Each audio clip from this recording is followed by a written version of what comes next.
नमस्कार, ये है नारी शक्ति। इस कार्यक्रम में आप सभी का बहुत बहुत स्वागत है। दर्शकों, यूं तो जीवन आती जाती सांसों का एक सिलसिला है। ज़िंदगी को हम कैसे भी गुजार सकते हैं, लेकिन वो जो हमारी एक अभिरुचि होती है, एक जो हमारा शौक़ होता है, एक जो हमारा हुनर होता है, वो हमें एक अलग पहचान देता है। ज़िंदगी में आप क्या बनना चाहते हैं, ये बहुत बचपन से तय हो जाता है और उस दिशा में आप बढ़ते हैं। लेकिन कुछ जीवन ऐसे होते हैं जिनके आगे बढ़ती हुई उम्र में ऐसे अवसर आते हैं और वहाँ वो निराश ना होकर बल्कि एक नए तरीके से उस द्वार में प्रवेश करते हैं और एक ऊंचाइयों का अलग आकाश उनके सामने खुलता है और जीवन में वो आपके लिए प्रेरणा के स्रोत बनते हैं। आज एक ऐसी ही शख्सियत से हम आपकी मुलाकात करवाने जा रहे हैं जिन्होंने बहुत से क्षेत्र में काम किया है और बहुत आगे बढ़कर मतलब उम्र काफ़ी निकलने के बाद भी एक नए क्षेत्र में प्रवेश किया और आज वो हमारी प्रेरणा के स्रोत हैं, जिन्हें देखकर आपकी भी इच्छा होगी कि हाँ, हम इनसे मिलें, इनसे बातें करें, इन्हें सुनें और जानें कि कैसे ज़िंदगी में इस तरह से इन्होंने अपना सफ़र जारी रखा और आज इस मुकाम पर हैं। आप हैं वंदना अत्रे। नमस्कार वंदना जी, बहुत बहुत स्वागत है आपका।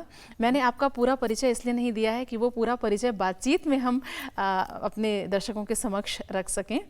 बहुत बहुत स्वागत है आपका। सबसे पहला सवाल मेरा आपसे यही है कि आपका जन्म कहाँ हुआ और किस तरह से आपकी पारिवारिक पृष्ठभूमि थी, ये ज़रूर हमारे जो दर्शक हैं उनको आप बताएं। जी बिल्कुल, मेरा जन्म तो वैसे इंदौर में हुआ है और जो शिक्षा दीक्षा है, बचपन है, वो सागर संभाग के दमोह जिले में जी, यानी मैंने पूरी पढ़ाई अपनी सागर दमोह जिले में की है और मध्यम वर्ग से थी जी, पर माता पिता का बहुत सपोर्ट था, इसलिए मैंने अपने आप को सोचा कि खेल कूद में आगे बढ़ाऊं। अच्छा, खेलों में आपकी रुचि खेलों थी? में मेरी रुचि बचपन से थी और मैं क्लास 6 या 7th में रही होंगी। हाँ। तब से मैंने अपने आप को खेल के प्रति समर्पित कर दिया था। अच्छा, तो क्या खेलती थी आप?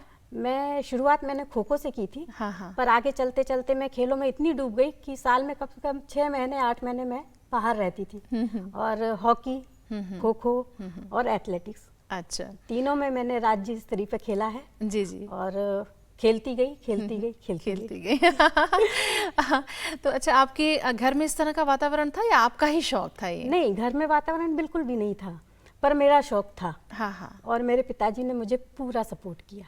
ये बहुत बड़ी बात है। मतलब मैं कहीं बाहर जाती थी और मुझे एक दिन का समय मिलता था और दूसरे दिन वापस जाना रहता था। हाँ। तो मेरे पापा मेरे हर कपड़े में प्रेस करके मेरा बैग तैयार रखते थे। क्या बात है। यहाँ तक कि नाश्ता बनाने में भी मम्मी की हेल्प करते थे। हाँ। और इस तरह से उनका सपोर्ट होने की वजह से मैंने काफ़ी खेला। हाँ। और तो काफ़ी आपके लिए कोई ऐसी बंदिश नहीं थी और काफ़ी लंबे समय आप बाहर भी रहती थी। ये किस उम्र की बात होगी? ये करीब मैंने शुरू किया 11 साल की उम्र से।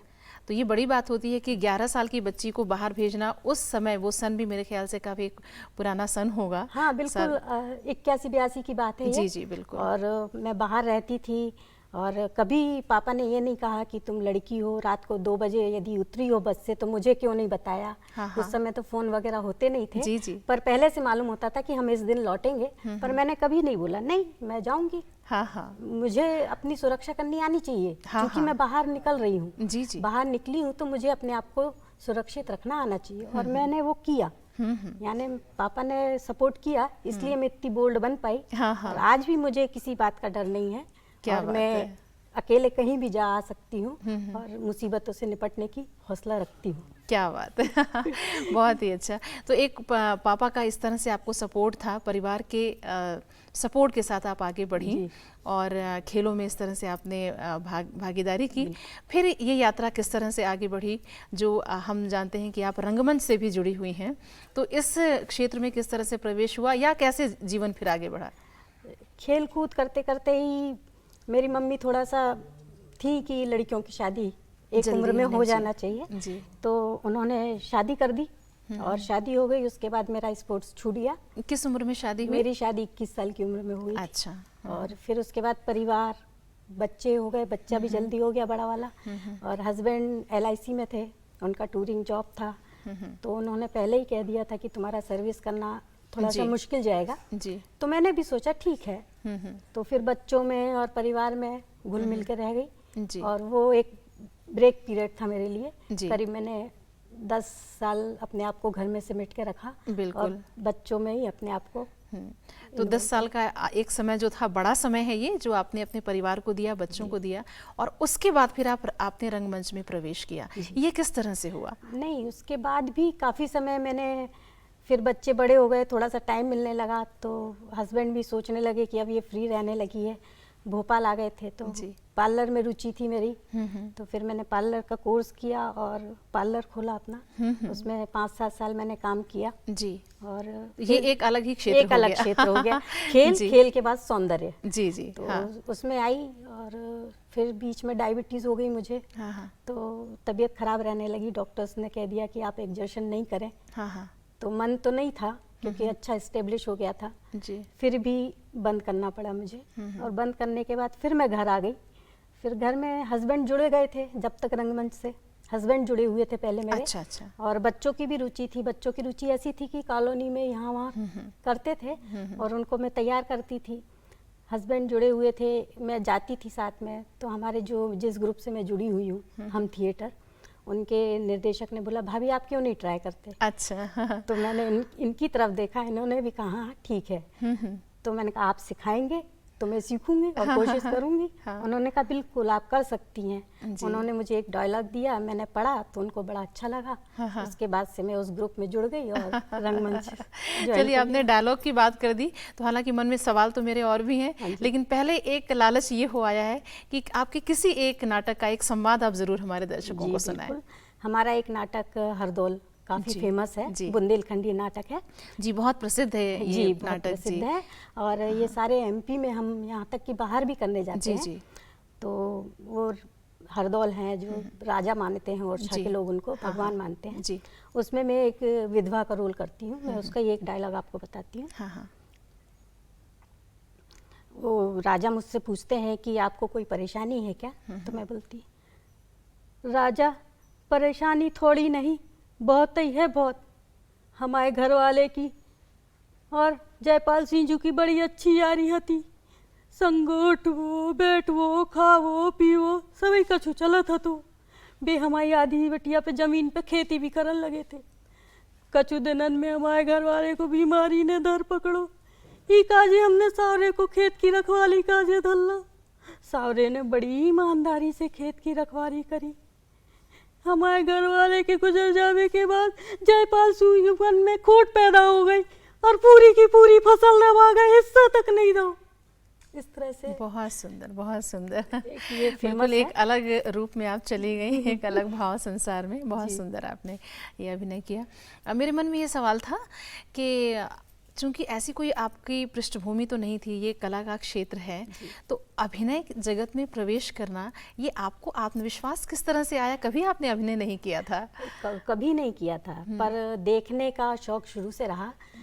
दूरदर्शन स्टार्ट हुआ तो पहले दूरदर्शन ही चलता था, दिल्ली दूरदर्शन, और उस पर दोपहर में पिक्चरें आती थी क्षेत्रीय भाषाएं की। जी। मैं उनको देखती रहती थी। तो कहते भी थे पापा मम्मी कि ये तो पता नहीं क्या करेगी, इधर खेल करती और इधर पिक्चरें देख रही है। हाँ। तो वो देखने का शौक था, देख देख के वो एक्सप्रेशन वैसे आने लगे थे। मुझे नहीं मालूम था, पर जो देखता था वो कहता था कि ये उनके साथ जा रही है। और आज भी जब मैं टीवी देखती हूँ या पिक्चर देखती हूँ कोई, तो मेरा छोटा वाला बेटा बैठ जाता है और कहता है कि देखो मम्मी भी उनके साथ रो रही है, देखो इस टाइप से। बिल्कुल। तो ये एक परोक्ष प्रशिक्षण होता रहता है देखने के माध्यम से। फिर हस्बैंड थे घर में तो वो बताते रहे कि इसको इस टाइप से बोलो। निर्देशक तो थे ही, वहाँ जो नहीं कर पाती थी वो ये बताते थे इस टाइप से। क्योंकि शौक था देखने का, तो वे कहीं ना कहीं दबी छत रहती थी कि कहीं अपन भी कहीं करें कुछ, तो उस टाइप से करा। तो ये बहुत ही अच्छे तरीके से यात्रा शुरू हुई। तो आपसे बातचीत हमारी जारी रहेगी। दर्शकों, एक छोटे से अंतराल का वक्त है, आप कहीं जाइएगा नहीं, हम लौटते हैं बहुत जल्द। ब्रेक के बाद एक बार फिर आपका स्वागत है। ये है नारी शक्ति कार्यक्रम में। वंदना जी, आप बात कर रही थी अभिनय की, तो इसका कोई प्रशिक्षण आपने बाद में आगे चलकर लिया क्या? प्रशिक्षण तो नहीं लिया, पर जो हमारे डायरेक्टर साहब हैं जी, जब कोई भी नाटक करते हैं तो वो प्रॉपर एक एक चीज़ आपको बताते हैं। आपकी बॉडी लैंग्वेज कैसी होनी चाहिए, आपकी डायलॉग डिलीवरी कैसी होनी चाहिए, और आपको कैसे रोल में डूबना है, आपको वो बताते हैं। तो आप, यदि आप में है तो आप जी। देखिए एक्टिंग तो हर व्यक्ति में होती है, बिल्कुल। यहाँ सभी इस दुनिया के रंगमंच पटल पे सब एक्टर हैं, पर यह है कि कोई इसको एक्सप्रेस कर लेता है, कोई नहीं कर पाता। जी, जी। जो एक्सप्रेस कर लेता है वो रंगमंच पे होता है, जो नहीं कर पाता है वो जीवन में होता है। वो दर्शक होता है, वो जी, देखता है। बिल्कुल, बिल्कुल। अच्छा, किस उम्र में आपने ये शुरू किया? ये मैंने करीब 39-40 के बीच में शुरू किया। क्या बात है। आज मुझे 8-10 साल हो गए। मतलब जब हम सोचते हैं कि जिंदगी अब आम आदमी सोचता है कि अब उतार पर है, वहाँ आपने एक नए क्षेत्र में प्रवेश किया। और जो आपका पहला नाटक था वो कौन सा था, और वो कैसा अनुभव रहा जब पहली बार आपका शो हुआ, कैसा लगा आपको? क्योंकि जब मैंने स्टार्ट किया था तब राजा भोज की चल रही थी जी रिहर्सल, और काफ़ी 2-3 महीने हो चुके थे। इसी बीच हमारे डायरेक्टर को भारत भवन में मालती माधव करना था जी। और मालती माधव का जो मैं प्ले करती हूँ वो पहले कोई और करता था, किसी कारणवश वो नहीं कर पा रही थी। हाँ हाँ। तो उन्होंने कहा कि भाभी आपको करना है और 3 से 4 दिन का समय है। तो पहले तो काफी डर लगा। ये पहला प्ले था, पहला अच्छा, था। इससे पहले कभी मैं मंच पे रिहर्सल नहीं कुछ गई नहीं, थी। 3 से 4 दिन का वक्त था। 3 से 4 दिन का। फिर उन्होंने बताया कि आपको ऐसा बोलना है, ऐसा चलना है, यहाँ से आना है। और वो शो भी था तो भारत भवन में। ओहो। तो काफी नर्वस तो थी, पर अपने आप को थोड़ा सा कि नहीं कर सकती। तो ये कौन सा किरदार था? ये मेरा था बसंत मालती माधव का था, सौदामिनी का। अच्छा। वो सौदामिनी एक साध्वी रहती हैं, उसका था। तो जब आपने किया, क्या फीलिंग है, वो पल किस तरह से याद है आपको? हाँ, वो पल मुझे हमेशा याद रहेगा। भारत भवन में था जब नाटक हुआ तो सर ने सबसे पहले मुझे आके कहा कि बहुत अच्छा हुआ।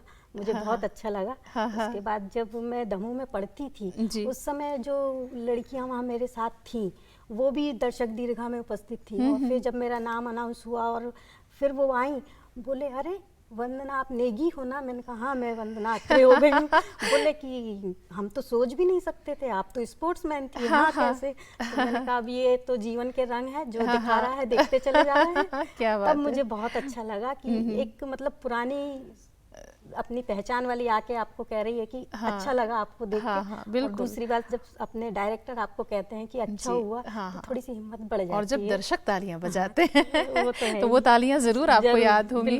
तो उसका क्या एक संवाद आप सुना सकती हैं? उसका तो छोटे छोटे संवाद थे क्योंकि 2 लोग होते हैं। किसी और नाटक का यदि आप सुनाना चाहें। मैं एक उसका बसंत बहार का सुनाती हूँ। बसंत बहार चूंकि एक लड़की की कहानी है, उसमें मैं दादी का रोल प्ले करती हूँ। तो बसंत जब घर छोड़ के चली जाती है उस समय मैं अपने बच्चे को बताती हूँ जी।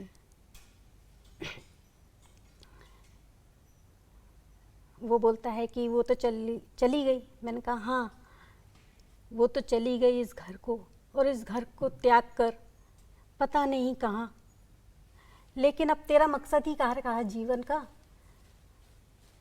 पता नहीं दादी। मैं सोचता हूँ कि बसंत से ब्याह कर लूँ तो मैं उसको गुस्से से देखती हूँ। उस टाइम मेरे केवल एक्सप्रेशन का काम है। को एक्टर मेरे से बोलता जाता है, मैं उसको समझती हूँ और उसको डांटती हूँ, फिर तैयार हो जाती हूँ कि हाँ मैं तेरी शादी करा दूंगी। इस टाइप से वो कहानी थी। क्योंकि वो एक एक लाइन के हैं तो वो उसकी तरह से एक्सप्रेस नहीं हो पाएगी। तो लेकिन मतलब उसमें आपका जो चेहरे के जो भाव है उसका काम है। लेकिन सच में मुझे इस बात का आश्चर्य है कि 39 साल की उम्र में एक आप नए क्षेत्र में प्रवेश करती हैं और किस लगन के साथ आप इसमें आगे बढ़ी। कैसी लोगों की प्रतिक्रिया रही? आपके आसपास के जो लोग रहने वाले हैं उन्होंने क्या कहा? नहीं, मुंह पे तो सब अच्छा ही कहते हैं कि सबको अच्छा लगता है कि ठीक है कर रहे हो, पर फिर ये सोचते हैं कि रंगमंच कर रहे हो तो क्या फिल्मों में भी जाओगी? तो रंगमंच एक अलग चीज़ है, फिल्में एक अलग चीज़ है जी। लोग इसको एक ही परिप्रेक्ष्य में देखते हैं। अक्सर लोग रंगमंच को सोचते हैं कि फिल्मों की तरफ जाने की एक सीढ़ी है। आप क्या समझती हैं? नहीं, दोनों क्षेत्र अलग हैं जी। फिल्मों में आप डायरेक्टर जो कराना चाहता है वो आपको कैमरे में करा लेगा। पर रंगमंच में आपको सिखाता तो है पर मंच पे वो जाता नहीं है। आपको एक ही टेक में सारी चीजें करनी है। यदि आप बिगड़ गए तो आपके साथ पूरे नाटक बिगड़ जाएगा। तो दोनों चीज अलग अलग हैं।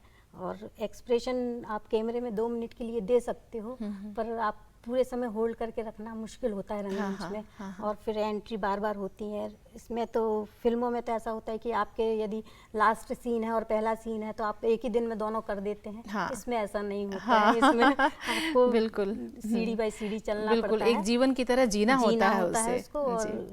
और पर देखने में काफी मजा आता है। बिल्कुल। 3 घंटे की फिल्म आप 1.5 घंटे में देख सकते हैं। हाँ, हाँ, और जो मजा आपको फिल्मों से नहीं आएगा वो रंगमंच को देख के आता बिल्कुल है। बिल्कुल। ये है।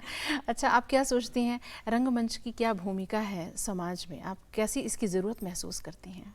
समाज में जितना लोग पढ़ के और सुन के नहीं सीखते, उतना देख के सीखते हैं। आज तो सभी बच्चे मोबाइल लेके देखते हैं। बिल्कुल। तो रंगमंच में भी जैसे आप समस्याएं उठाते हैं तो उतनी देर के लिए दर्शक आपके साथ हैं, आप उनको जो समझाना चाहते हैं हम बहुत अच्छी तरीके से समझा सकते हैं। तो समाज को बदलना है या समाज में कोई परिवर्तन चाहिए आपको या कोई आपको देना है तो आप उसको बहुत अच्छी तरीके से दे सकते हैं संदेश को, और वो लोग ग्रहण भी करते हैं। और बहुत बार यूँ होता है कि नाटक के ज़रिए आप बात भी कर लेते हैं, बिल्कुल सवाल जवाब भी हो सकता है, क्योंकि ऐसे आप अगर कोई संदेश देंगे तो एक तरफा संदेश होगा, लेकिन नाटक के ज़रिए चूंकि दर्शक सामने ही है तो नाटक के बाद भी कुछ सवाल जवाब, कई बार मैंने देखा कुछ सेशन भी होता है ना, लोग आते हैं कि इसमें आपका ऐसा था तो क्यों, आप क्या मतलब नाटक जो करते हैं या देखते रहते हैं उनको तो समझ में आ जाता है, पर जो पहली बार या कम देखते हैं या जिनकी रुचि नहीं है उनको समझ में नहीं आता है कि ये चीज़, कई बार हम लोग ही रहते हैं स्क्रिप्ट पढ़ते हैं तो चीज़ समझ में नहीं आती है कि यहाँ ये चीज़ क्यों लिखी हुई है, फिर हम पूछते हैं कि यहाँ ऐसा क्यों है। और कभी यूं भी होता है कि नाटक जब खत्म हुआ, जिस विषय को छोड़कर नाटक जा रहा होता है, फिर आप दर्शकों से एक संवाद कर सकते हैं कि आप इस पर क्या सोचते हैं, तो वो एक डायलॉग जो होता है ये फिल्म से अलग एक बात हो जाती है रंगमंच के साथ। यहाँ तुरंत आपको प्रतिक्रिया मिल जाती है जी, कि आपका नाटक अच्छा था या बुरा था। जी। फिल्मों में तो आपको काफी बाद में समझ में आता है कि आपने क्या किया, यहाँ तो तुरंत, और वो खुशी आप उस समय जो मिलती है वो कहीं बयान नहीं हो सकती। लेकिन रंगमंच के समक्ष चुनौतियां भी बहुत हैं। आप किस तरह की चुनौती देखती हैं और क्या वजह है कि, अगर भोपाल की बात तो नहीं कह सकती मैं क्योंकि भोपाल में तो बहुत अच्छा इसका माहौल है, कलकत्ते में भी है, लेकिन बाकी के जो दूसरे शहर हैं वहाँ दर्शक भी नहीं मिल पाते और मुश्किलें भी होती हैं, तो किस तरह की चुनौती आप देखती हैं? हाँ, सबसे पहले तो रिहर्सल करने की, कि उसके लिए आपको स्पेस चाहिए, और चूँकि लाउड बोलना होता है तो ऐसी जगह होना चाहिए जहाँ लोग आप पे आपत्ति ना उठाएं। दूसरी जगह फिर दूसरा दर्शक, आपने बताया कि दर्शक नहीं मिलते। तीसरा फाइनेंस, आपको पैसा भी काफ़ी लगता है रंगमंच में, क्योंकि कॉस्ट्यूम है, मेकअप है, जगह है और प्रॉपर्टीज़ है, ये सारी चीज़ें अरेंज करने के लिए पैसा चाहिए। वो पैसे की पूर्ति नहीं हो पाती। और यहाँ भी रंगमंच होता है तो टिकट के जरिए कम होता है, निःशुल्क ज़्यादा होता है। तो जहाँ टिकट रख देते हैं वहाँ दर्शकों की संख्या काफ़ी कम हो जाती है, तो पैसों से भरी चुनौती तो सामने खड़ी रहती है। और लेकिन फिर भी जिसका जुनून है, जिसका शौक है, वो बना भी रहता है, बिल्कुल करता ही है। भले ही पैसे की कमी आए, कहीं से भी जुगाड़, कहीं से आप विज्ञापन ले लेते हैं, स्पॉन्सर करा लेते हैं, और रंगमंच करना है तो करना ही है, चाहे कितनी चुनौतियाँ आए। बिल्कुल। बाहर भी जाते हैं तो कई बार रहने की ढंग से जगह नहीं होती है, खाना नहीं होता, फिर सब वो एक तरफ रह जाता है। वो शौक एक है, शौक से गए हैं और फिर वहाँ दर्शकों की तालियां मिलती हैं तो ये सारी चीजें आपकी भूल जाती रखी रह जाती हैं। तो चूंकि अपने को मालूम रहता है कि व्यवस्था नहीं होती है तो आप अपने हिसाब से भी ले जा सकते हैं कि खाने पीने की चीजें ले जाओ, आपको दिक्कत है तो थोड़ा सा सामान ज्यादा ले जाओ, थोड़ी सी दिक्कत तो होती है पर मैनेज करते हैं। शौक रहता है तो सब चीजें हो जाती है, शौक नहीं है तो कुछ नहीं हो सकता। हमारी बातचीत आगे भी जारी रहेगी। फिलहाल समय है एक अंतराल लेने का। एक छोटे से ब्रेक के बाद हम हाजिर होते हैं, आप कहीं जाइएगा नहीं। ब्रेक के बाद एक बार फिर आपका स्वागत है। ये है नारी शक्ति कार्यक्रम में। आज हम मुलाकात कर रहे हैं वंदना अत्रे जी से। वंदना जी, आपने कहा कि जब तारीफ मिलती है, तालियां मिलती हैं तो सारी तकलीफ़ें पीछे छूट जाती हैं। एक सवाल मेरे मन में ये भी था कि कितना वक्त लगता है एक नाटक की रिहर्सल में, कितना वक्त आप देते हैं और वो आप फिर घर परिवार के साथ उसको कैसे मैनेज करती हैं? जैसे कोई नया नाटक है तो उसको पूरे नाटक को खड़े होने में कम से कम 3 से 4 महीने का समय लगता है जी। पर जो रेगुलर नाटक हैं तो काफ़ी रिहर्सल हो चुकी होती हैं तो उनको करीब 2 से 3 दिन में हम वापस रिहर्सल करके उसको मंचन कर देते हैं। पर उसके लिए डेली हमको कम से कम 3 से 4 घंटे देने होते हैं। तो फिर घर का मैनेजमेंट थोड़ा सा गड़बड़ाता है, पर वो जारी महिलाओं के साथ है तो महिलाएं मैनेज कर लेती हैं। महिलाओं को कहते हैं ना कि सहन शक्ति बहुत होती है और जी। एनर्जी भी बहुत दी है भगवान ने, हाँ। तो वो सारा मैनेज हो जाता है। जैसे रात को 9 बजे आके खाना नहीं बना सकते तो अपन तैयारी करके तो जा ही सकते हैं। हाँ। इस टाइप से मैनेज हो जाता है, इस तरह से मैनेज कर जी, लेते हैं। बिल्कुल। अच्छा, आगे एक सवाल मेरे मन में ये भी था कि आप किस तरह का भविष्य देखती हैं रंगमंच का? रंगमंच का भविष्य बहुत उज्जवल है। आज हम देखते हैं कि छोटे से छोटा बच्चा भी, उसकी भी थिएटर ग्रुप्स हैं, बच्चे भी थिएटर कर रहे हैं। और अपन जो टीवी में देखते हैं, जो इंडियाज ड्रामेबाज आता है, ये बच्चे कहाँ से आते हैं? हाँ। इन्हीं ग्रुप से आते हैं। बिल्कुल, बिल्कुल। और उनके मम्मी पापा भी सपोर्ट करते हैं, पीछे पीछे उनके डिब्बा और कॉपी किताब लेके चलते रहते हैं और जाते हैं कि हमारे बच्चों को सिखा दो। तो युवा भी जा रहा है। हाँ। पर कुछ युवा ये सोचते हैं कि हम रंगमंच में आ गए हैं और 2 से 3 महीने हमने इसमें काम कर लिया है या वर्कशॉप कर लिया है तो हम बॉलीवुड में अपनी जगह बना लेंगे, पर ऐसा है नहीं। इसके लिए आपको बॉलीवुड एक अलग चीज़ है, रंगमंच अलग चीज़ है। रंगमंच करने से जो खुशी मिलती है वो आपको बॉलीवुड में जाके नहीं मिलेगी। रंगमंच में पैसा नहीं है, बॉलीवुड में पैसा है, बस इतना ही। हाँ। तो चलिए, ये तो बात हुई रंगमंच की। एक बात और मन में आती है कि आप जो दर्शकों से बात करते हैं तो आप तो बहुत कुछ देते हैं दर्शकों को, लेकिन रंगमंच से आपको क्या मिला अगर मैं कहूँ? रंगमंच से सबसे बड़ी चीज़ मन की खुशी। जी। मन की खुशी से बड़ी कोई चीज़ नहीं। जी, और जी। लोगों की जो तालियां मिलती हैं, हाँ। तारीफ मिलती है, उससे बड़ी कोई चीज़ ही नहीं हो सकती। जी, जी। और एक और आपके जीवन का पक्ष है और वो है कि आप एक रंग संस्कृति नामक पत्रिका निकालती हैं, उसकी आप संपादक हैं। इसके विषय में थोड़ी जानकारी आप दीजिए। ये पत्रिका है रंग संस्कृति। जी। इसको हम 2013 से निकाल रहे हैं। जी। क्योंकि भोपाल में रंगमंच पे आधारित कोई भी पत्रिका नहीं थी। भोपाल या कहूँ मैं कि शायद कहीं नहीं थी। तो रंगमंच काफ़ी होता है। पुणे, बॉम्बे के बाद भोपाल में काफ़ी होता है और लोगों तक इसकी जानकारी नहीं पहुंचती थी। जी, जी। तो इसलिए हमारे मन में विचार आया कि ये पत्रिका निकाली जाए और इस पत्रिका के माध्यम से हम रंगमंच को हाईलाइट करते तो हैं। कब से निकाल रही हैं आप ये 2013 से। ये एक नया ही काम हो गया। जी, बिल्कुल। तो ये विचार आपको इस तरह से आया? जी जी। क्योंकि हस्बैंड की पत्रकारिता में रुचि थी। हाँ। तो मैंने कहा ठीक है, करते हैं। हाँ। कोशिश करने में कोई बुराई नहीं। जी। कोशिश करने से ही जीत मिलती है। हाँ। तो ये निकाली। उसके बाद हमने डेली न्यूज़ पोर्टल निकाला। अच्छा। क्योंकि इसमें इतनी त्रैमासिक काफ़ी लेट हो जाता है। तो डेली न्यूज़ पोर्टल भी इसी नाम से है। उसमें भोपाल का रंगमंच कहाँ है, किस दिन है, मतलब रोज का रोज। आज भोपाल में भारत भवन में, जनजाति अच्छा। संग्रहालय में या रविंद्र भवन में कौन सा नाटक है, किसके निर्देशन में है, वो आपको पूरी जानकारी मिल जाएगी। या आपके ऑडिशन कहाँ कहाँ हो रहे हैं, उसकी जानकारी हमारे न्यूज़ पोर्टल पे मिल जाती है। अच्छा। और ये पत्रिका तो हम अपलोड कर ही देते हैं। हाँ। तो जो इसको कलेक्ट करके नहीं रख सकते वो 3 महीने उसको खोल खोल के अपना पढ़ सकते हैं। जी, जी। इस तरह से ये तो चलता जो आपकी पत्रिका है, ये रंग मंच से संबंधित जो गतिविधियां, उनकी जानकारी के अलावा और क्या क्या विषय अपने में समाहित करके चलती है? ये रंगमंच तो है ही, दूसरी संस्कृति। अच्छा। हमारी भारतीय संस्कृति बहुत विकराल है। तो उसको हम कोशिश कर रहे हैं कि दर्शकों तक या श्रोताओं तक या पढ़ने वालों तक पहुंचाएं। तो वो है। तीसरा साहित्य। अच्छा। साहित्यकारों को भी हम इसमें काफ़ी जगह मिलती है। हमारा एक कॉलम है इसमें, परिचय।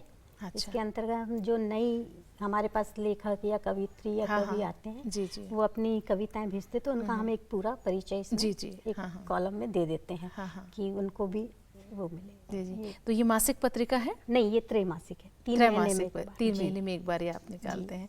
तो बहुत ही अच्छी आपने आज ये सारी बातें की और बहुत अच्छा लगा आपसे मिलके, हमें भी, और मुझे लगता है कि हमारे दर्शकों को भी बहुत अच्छा लगा होगा कि आप जिस तरह से आपका एक जीवन शुरू हुआ और किस तरह से अलग अलग आयामों को छूता वो आगे बढ़ रहा है। हमारी जो महिलाएं हैं उनसे अगर आप कुछ कहना चाहें तो ज़रूर 2 शब्द आप कहें। जी बिल्कुल, महिलाओं से यही कहूँगी कि आपको बहुत शक्ति दी है भगवान ने। आप कभी भी हार मान के मत बैठिए कि मैं बस हो गए, शादी हो गई, अब कुछ नहीं हो सकता। क्यों नहीं हो सकता है? जी। आप अपने हस्बैंड को अपने विश्वास में लीजिए और वो भी नहीं कहेंगे। यदि आप कोई अच्छा काम करने जाती हैं तो कोई आपको रोकेगा नहीं। बस आप में आत्मविश्वास होना चाहिए। आप आगे बढ़िए, आपको जिस क्षेत्र में रुचि है आप उस क्षेत्र में जाइए।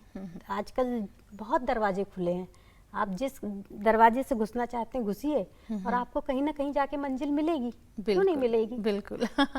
तो बहुत सुंदर आज से बातचीत रही आपसे वंदना जी, बहुत अच्छा लगा आपसे मिलकर, आपको जानकर और आपके अभिनय को देख सुनकर। आप जीवन में इसी तरह से आगे बढ़ती रहें और लोगों के लिए एक प्रेरणा बनी रहें, ये हमारी शुभकामना है आपके लिए। बहुत धन्यवाद, आज आप हमारे कार्यक्रम में आई, बहुत शुक्रिया, नमस्कार। तो दर्शकों, आज हमने आपकी मुलाकात करवाई वंदना अत्रे जी से। उम्मीद है इनसे मिलकर आपके मन में भी कुछ बातें ज़रूर इस वक्त होंगी कि आपको भी एक शुरुआत करनी चाहिए। शुरुआत करने की कोई उम्र नहीं होती है। 40 साल की उम्र में रंगमंच से जुड़कर आज वंदना जी आगे बढ़ रही हैं। तो शुरुआत करने की कोई उम्र नहीं होती। जो भी आपको शौक़ है, अपनी पारिवारिक जिम्मेदारी को निभाते हुए एक अंतराल लेने के बाद भी आप नए तरह से शुरुआत कर सकती हैं और जीवन में आगे बढ़ सकती हैं। तो उम्मीद है आज का ये कार्यक्रम आपको ज़रूर अच्छा लगा होगा। कैसा लगा हमें ज़रूर बताइएगा। अपना पता हम आपको बता दें। हमारा पता है, कार्यक्रम ये है नारी शक्ति, द्वारा केंद्र निदेशक, दूरदर्शन केंद्र, श्यामला हिल्स, भोपाल, पिन 462013। और अब दीजिए इजाज़त, नमस्कार।